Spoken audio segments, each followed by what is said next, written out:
आज हम लोग डार्ट कलेक्शंस के बारे में जानने वाले हैं, जैसे कि लिस्ट, सेट्स और मैप डार्ट में कैसे काम करते हैं। तो सबसे पहले हम लोग लिस्ट की बात करेंगे कि डार्ट में लिस्ट कैसे काम करती है। ठीक है, तो उसके लिए एक एग्जांपल लेते हैं।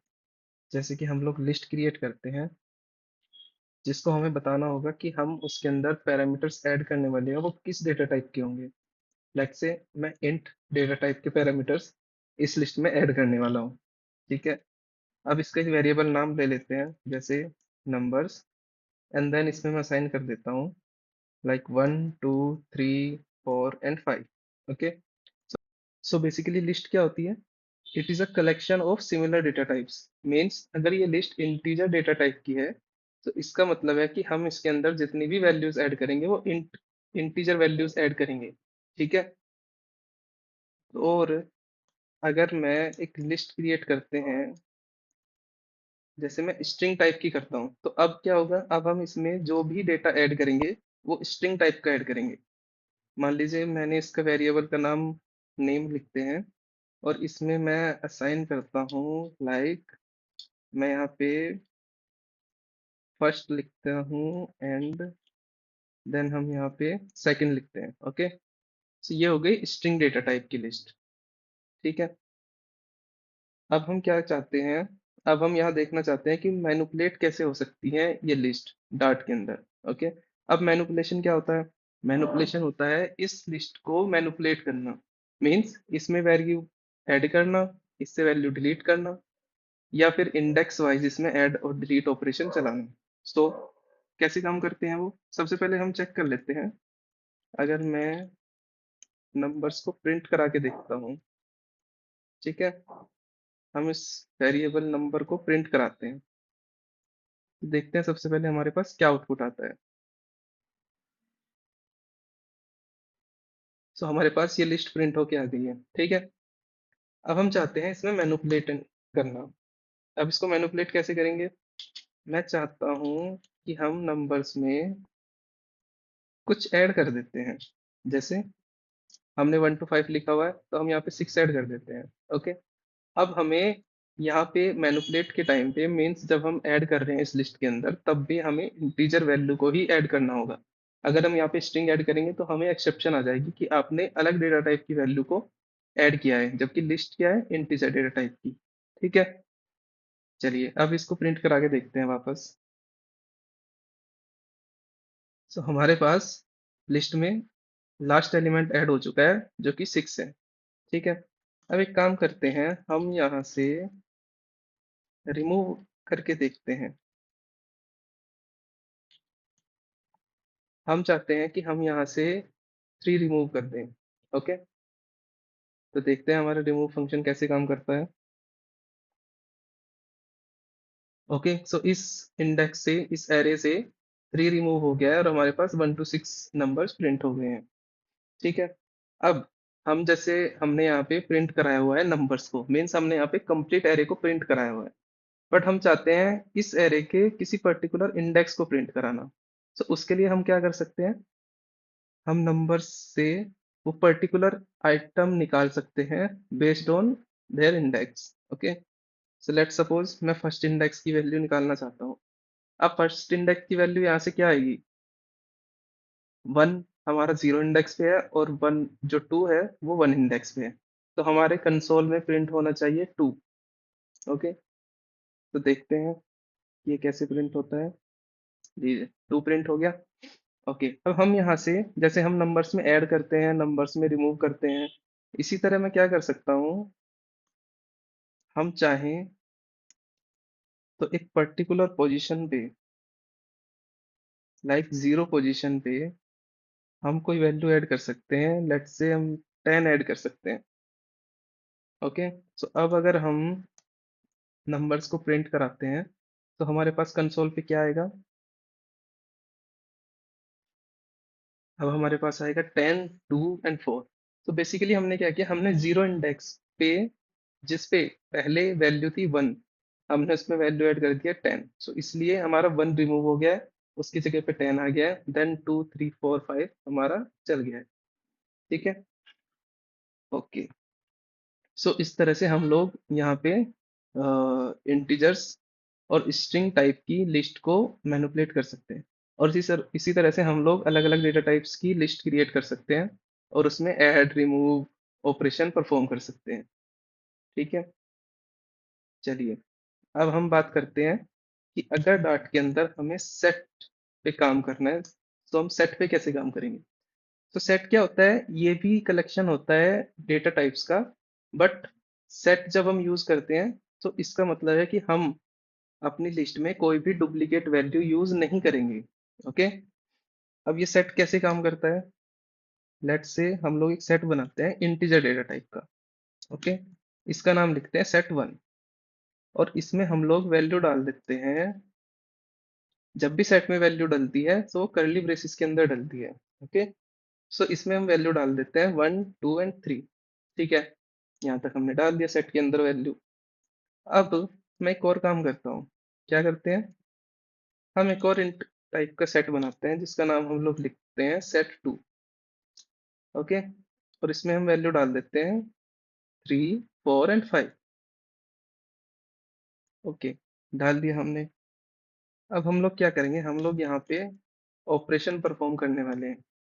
कैसे ऑपरेशन परफॉर्म करेंगे, सबसे पहले हम देखते हैं कि हमारा यूनियन कैसे काम करता है।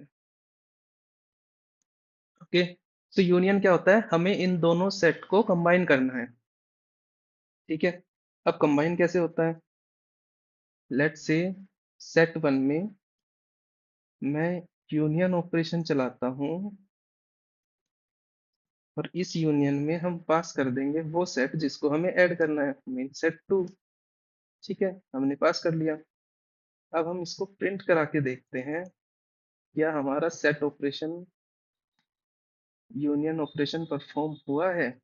ओके, सो लेट्स सी हमारे पास वैल्यू क्या आनी चाहिए। सबसे पहले वैल्यू देख लेते हैं, हमारे पास वैल्यू आनी चाहिए, हमारे पास वैल्यू आनी चाहिए 1 2 3 3 4 5। ओके, बट क्योंकि हम लोग यहाँ पे सेट को यूनियन करा रहे हैं और दो सेट को ऐड कर रहे हैं, सो हमारे पास कोई भी वैल्यू डुप्लीकेट नहीं आएगी।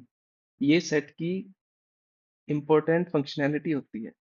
ओके, और कह सकते हैं कि मेन फंक्शनैलिटी होती है। तो अब हमारे पास आउटपुट में क्या आना चाहिए, यहाँ पे डुप्लीकेट 3 नहीं, ओनली सिंगल 3 आना चाहिए। ठीक है, तो इसको रन करा के देखते हैं कि हमारे सेट ने सही से काम किया। यस, हमारे सेट ने सही काम किया और हमारे पास 1 2 3 4 5 प्रिंट हो गया है। ठीक है, अब बात करते हैं, इसको रिमूव करते हैं। अब बात करते हैं इंटरसेक्शन। अब इंटरसेक्शन क्या होता है, जैसे हमने ऐड किया है सेट 1 और सेट 2 को, उसी तरह से हम इंटरसेक्शन करते हैं। बट इसमें क्या होता है, जब हम इंटरसेक्शन करते हैं दो सेट के बीच में, तो उसमें से जो भी वैल्यू हमारे पास कॉमन होती है वो हमें रिटर्न करके देता है इंटरसेक्शन ऑपरेशन। कैसे, लेट्स सपोज मैं यहाँ पे इसको प्रिंट कराता हूँ और यहाँ हम लोग लिखते हैं इंटरसेक्शन।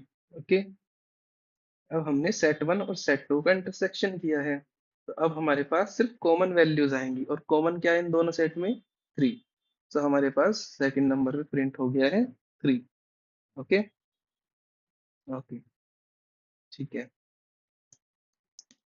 अब हमारे पास होता है कि हम दो सेट के बीच में डिफरेंस भी चेक कर सकते हैं।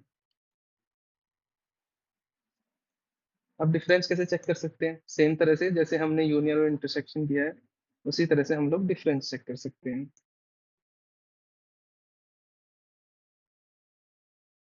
ओके, सो जब हम डिफरेंस ऑपरेशन परफॉर्म करा रहे हैं इन दो सेट्स के बीच में, सो हमारे पास क्या आउटपुट आना चाहिए इस डिफरेंस में, कि हमारे पास सेट 1 और सेट 2 में क्या डिफरेंस है। तो बेसिकली जब हम इस ऑपरेशन को परफॉर्म कराते हैं तो ये क्या करता है, ये सेट 1 के जो डेटा है जो हमने ऐड किए हुए हैं, उसको प्रोवाइड किए हुए हैं सेट 1 को डेटा, उसमें चेक करता है कि उसमें कितने आइटम्स हैं जो डिफरेंट है सेट 2 से। ठीक है, सो अगर मैं इसको रन करता हूँ तो अब हमारे पास आउटपुट आएगा 1 एंड 2 ओनली। क्यों, क्योंकि जब ये 3 को चेक करने जाएगा तो इसको मिलेगा डुप्लीकेट वैल्यू। जो कि सेट 2 में भी हमारे पास अवेलेबल है। तो इस केस में क्या होगा, डिफरेंस ऑपरेशन वहीं पे ड्रॉप हो जाएगा थर्ड वेरिएबल पे जाते ही। ओके, सो इसलिए ये सिर्फ 1 और 2 को यहाँ पे प्रिंट कराएगा। ठीक है, तो ये इस तरह से हम लोग यहाँ पे सेट को यूज करते हैं। और सेम जैसे हमने लिस्ट में देखा, हम सेट में ऐड ऑपरेशन भी परफॉर्म करा सकते हैं। कैसे करा सकते हैं, अगर हम प्रिंट करते हैं set1 डॉट ऐड लाइक 1 2 3 4 5, अब हम यहाँ पे 6 ऐड कर देते हैं। ओके, और इसको बेटर अंडरस्टैंडिंग के लिए अब ऊपर लिख देते हैं 6, देन यहाँ पे प्रिंट करा लेते हैं set1। ओके, सो सेम तरह से हमारा ऐड ऑपरेशन भी परफॉर्म होता है जैसे हमने भी लिस्ट में देखा था। ठीक है, हमारे पास 6 यहाँ पे ऐड हो चुका है set1 के अंदर। ओके, तो इस तरह से हम लोग यहाँ पे सेट का यूज करते हैं डार्ट के अंदर। ठीक है, चलिए अब हम देखते हैं कि डार्ट के अंदर मैप कैसे काम करता है। सो बेसिकली मैप क्या होता है, मैप में हम वैल्यूज को स्टोर कराते हैं, बट उसको नॉर्मली स्टोर नहीं कराते, उसको कीज की तरह स्टोर कराते हैं। मीन्स हर वैल्यू की एक पर्टिकुलर की होती है जो कि मैप में स्टोर होती है। अब जब भी हमें मैप में कोई नया डेटा ऐड करना होता है, तो हम एक नई की हेल्प से उसको ऐड करते हैं, और जब हमें गेट करना होता है तो हम सेम की हेल्प से उसको गेट करते हैं। ओके, और मैप में कभी भी कीज डुप्लीकेट नहीं हो सकती। कैसे, चेक करते हैं। एक हम मैप क्रिएट करते हैं, और सेम जैसे कि हम सेट और लिस्ट में हमने अभी देखा कि हमें इसमें डेटा टाइप डिफाइन करना होता है, बट क्योंकि मैप जब काम करता है, सो फर्स्ट डेटा टाइप की हेल्प से, और नेक्स्ट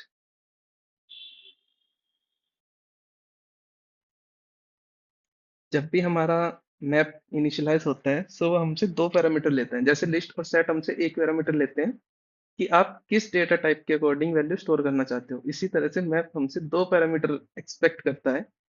फर्स्ट वन, कि आप कीज को किस फॉर्म में स्टोर करना चाहते हो, मींस जो हम कीज स्टोर करेंगे वो किस डेटा टाइप की होंगी, और नेक्स्ट जो उन कीज की वैल्यू होगी वो किस डेटा टाइप की होगी। ओके, सो मान लीजिए हम कीज में फर्स्ट ऐड करते हैं कि हम जो कीज बनाएंगे वो स्ट्रिंग टाइप की बनाएंगे, और इसकी वैल्यूज को हम इंटीजर रखेंगे। ठीक है, अब हम वेरिएबल का नाम रखते हैं स्कोर, और स्कोर में अब हम वैल्यू इनिशियलाइज करेंगे।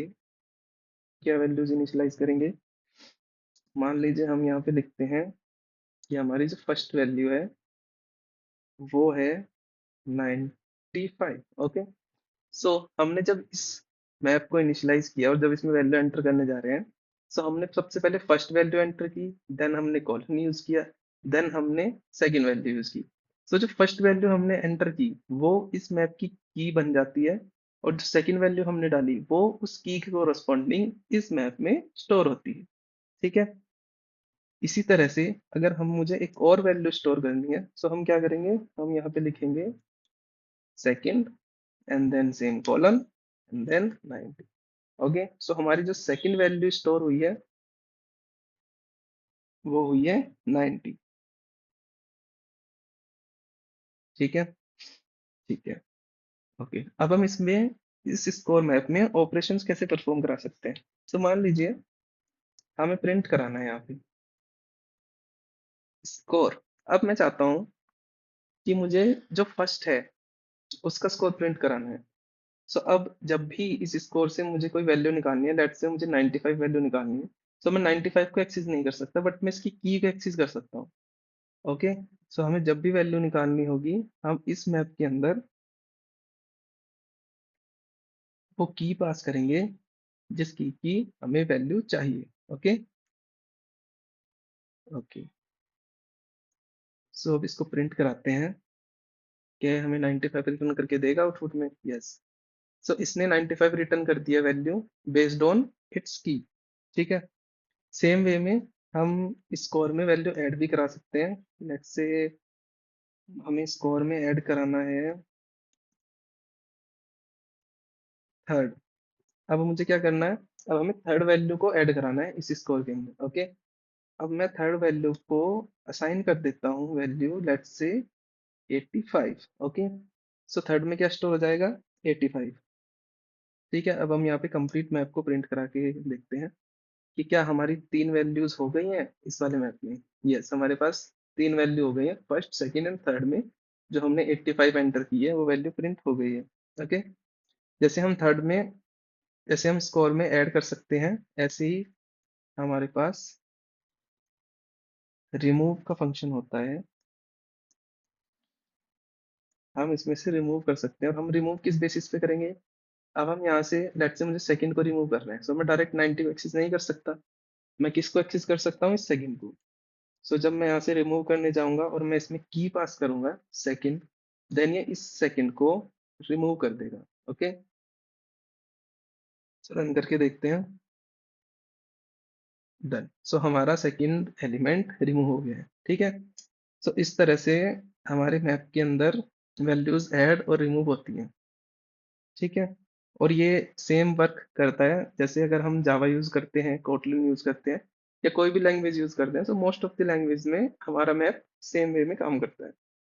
ओके, ठीक है, सो अब हम लोग बात करते हैं हाई ऑर्डर फंक्शन की।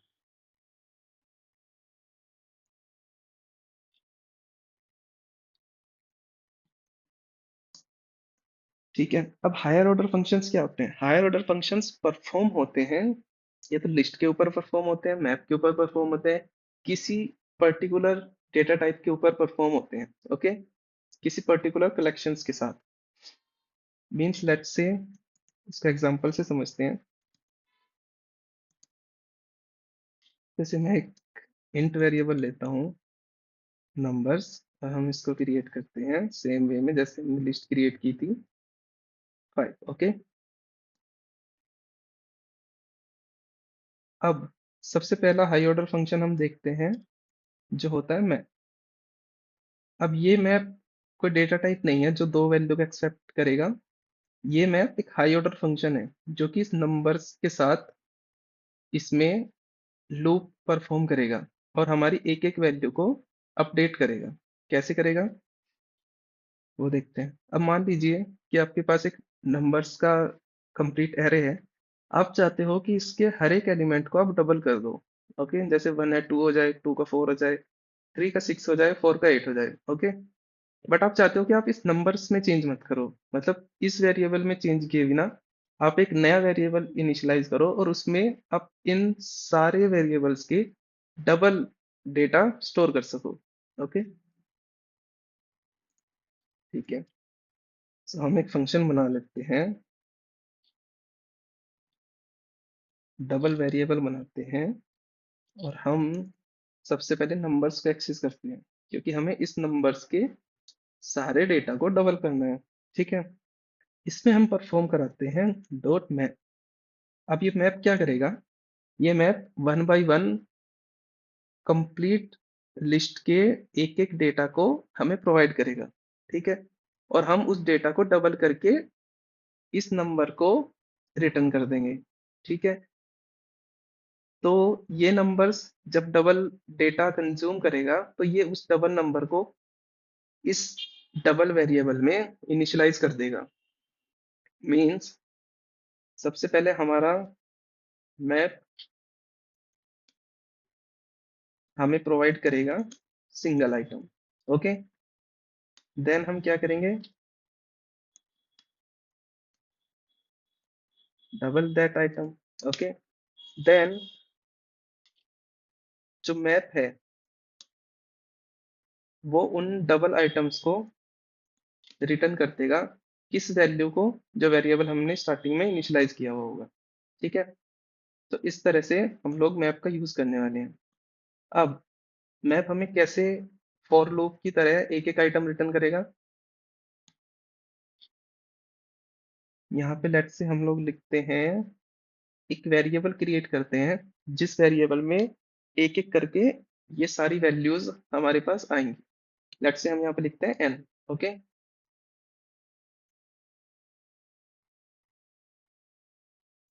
अब हमारे पास क्या होगा, जब भी इस नंबर्स पे मैप परफॉर्म होगा, सो इस n के अंदर वन बाय वन हमारे पास सारी वैल्यूज मिलेंगी। फर्स्ट टाइम n की वैल्यू 1 होगी, सेकंड टाइम n की वैल्यू 2 होगी, थर्ड टाइम n की वैल्यू 3 होगी। ठीक है। और हम क्या चाहते हैं, हम तो चाहते हैं कि हम n को डबल कर दें। ठीक है।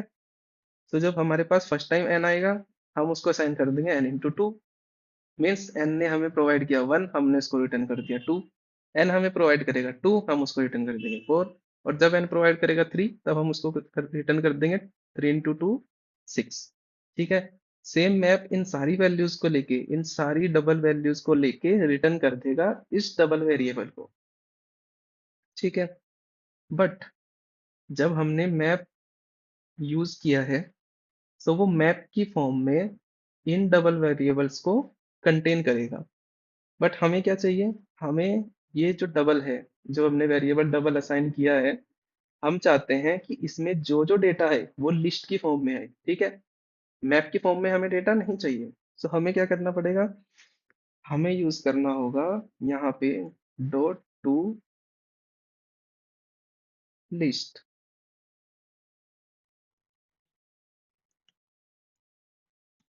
ठीक है। अब ये क्या करेगा, ये मैप की फॉर्म में जो जो हमारे पास वैल्यूज डबल होके स्टोर हुई हैं, उसको एज अ लिस्ट प्रोवाइड करेगा इस डबल वेरिएबल को। ठीक है। अब हम प्रिंट करा के देखते हैं कि इस डबल की वैल्यू क्या है हमारे पास। रन कराते हैं इसको। Let's see. सो यहाँ पे हमारे पास 2 4 6 8 एंड 10 प्रिंट हो चुके हैं, जो कि डबल हो चुकी है वैल्यूज इस नंबर की। ठीक है। ठीक है। अब हम लोग चेक करते हैं। ठीक है, इस प्रिंट को कमेंट कर देते हैं।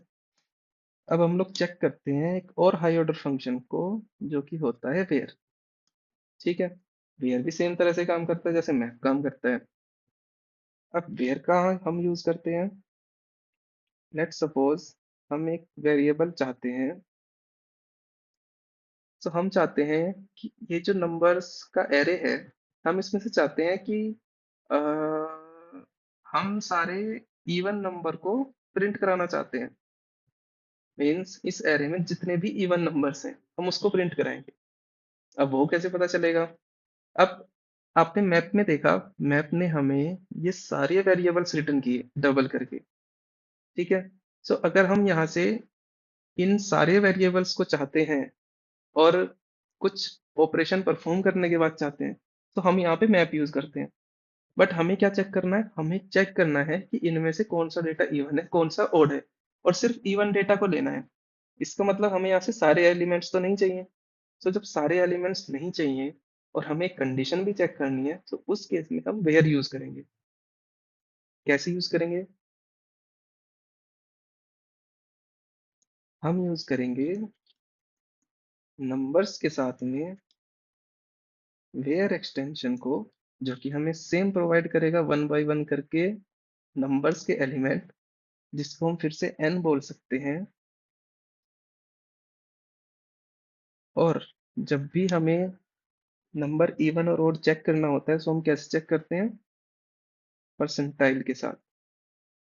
कि जो भी नंबर 2 से कंप्लीटली डिवाइड हो जाए और 0 रिटर्न कर दे, हम उसको कहते हैं कि ठीक है, आप जो है आप इवन नंबर हो। ठीक है। ये तो बेसिक सा रूल है। ठीक है। ठीक है जी। तो हमने यहाँ पे चेक कर लिया है कि जो जो नंबर्स हमारे पास इवन होंगे, वो वेयर रिटर्न कर देगा। ठीक है। बट अगेन, हमने जो इवन वेरिएबल बनाया है, हम चाहते हैं कि उसमें जो नंबर्स होंगे वो लिस्ट की फॉर्म में हो। और हायर ऑर्डर फंक्शन जब रिटर्न करते हैं, तो लिस्ट की फॉर्म में रिटर्न नहीं करते, वो मैप की फॉर्म में रिटर्न करते हैं। सो हमें यहाँ पे सेम एक्सटेंशन यूज करना पड़ेगा जो यहाँ पे किया है, जो कि टू लिस्ट है। ओके। ओके। तो अब हम यहाँ पे इवेंट्स को प्रिंट करा सकते हैं। सो देखते हैं क्या वेयर फंक्शन सही से काम कर रहा है।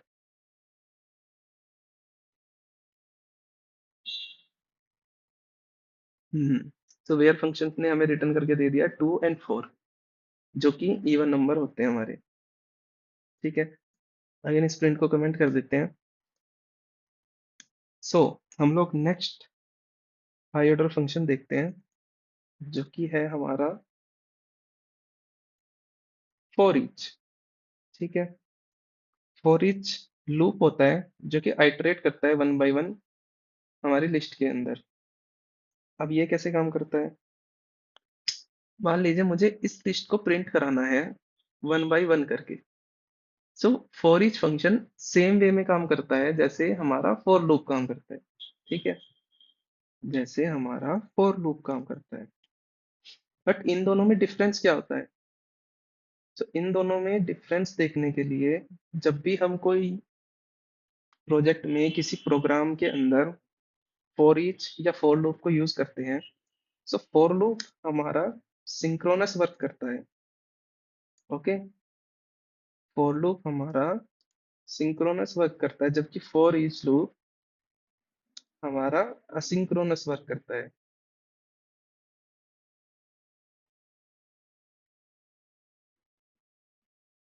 ठीक है, तो अब ये सिंक्रोनस और असिंक्रोनस क्या होते हैं, तो इसको हम नेक्स्ट वीडियो में डिस्कस करेंगे। फिलहाल हम लोग for each high order functions के बारे में डिस्कस करते हैं। सो इसमें हम चाहते हैं कि हम अपने नंबर लिस्ट को वन बाय वन करके प्रिंट कराएं, जैसे कि हम फॉर लूप में प्रिंट कराते हैं। सो सेम तरह से हम बिना फॉर लूप के अंदर किसी वेरिएबल को इनिशियलाइज किए हम डायरेक्ट इस नंबर्स को यूज कर सकते हैं और इसमें for each high order functions को यूज कर सकते हैं, जो कि सेम वे में यूज होता है जैसे हमने अभी मैप और वेयर के साथ में किया है। ओके, अब मैं चाहता हूँ कि हमारा एक एक फंक्शन प्रिंट हो जाए। ठीक है, ठीक है, अब देखते हैं इसको रन करके, क्या ये प्रिंट कर पाता है हमारे नंबर्स को वन बाय वन। यस, हमारे सारे नंबर्स वन बाय वन करके यहाँ पे प्रिंट हो गए। सो इस तरह से हम लोग फॉर ईच लूप को यहाँ पे यूज कर सकते हैं। ठीक है, हमारा फॉर लूप भी सेम तरह से काम करता है, बट फॉर लूप अगर हमें यहाँ पे यूज करना है तो हमें एक एक्स्ट्रा वेरिएबल यूज करना होगा, जो कि स्पेस कॉम्प्लेक्सिटी को भी इंक्रीज करता है और टाइम कॉम्प्लेक्सिटी को भी इंक्रीज करता है। बट एक बार यूज करके देख लेते हैं कि ये काम कैसे करता है। ओके, फॉर लूप यूज करने के लिए हमें इंट आई जीरो लेना होगा, देन आई लेस देन लेना होगा लेंथ के, देन हमें इसको इंक्रीमेंट कराना होगा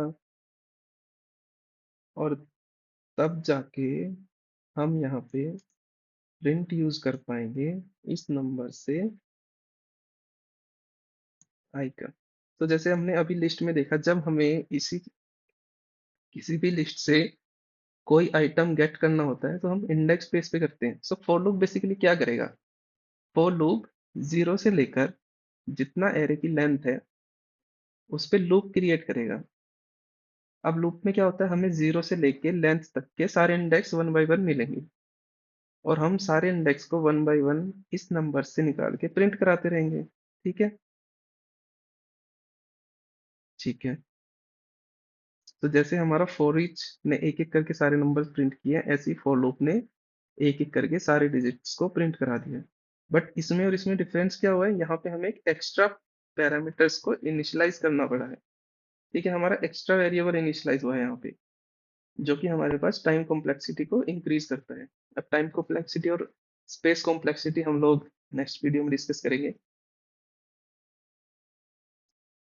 ठीक है, तो इस तरह से हम लोग डार्ट कलेक्शंस के अंदर हाई ऑर्डर फंक्शंस को, लिस्ट को, मैप एंड सेट्स को यूज करते हैं। ठीक है, तो इस वीडियो में इतना ही, मिलते हैं नेक्स्ट वीडियो में। Thank you. Subscribe to my channel.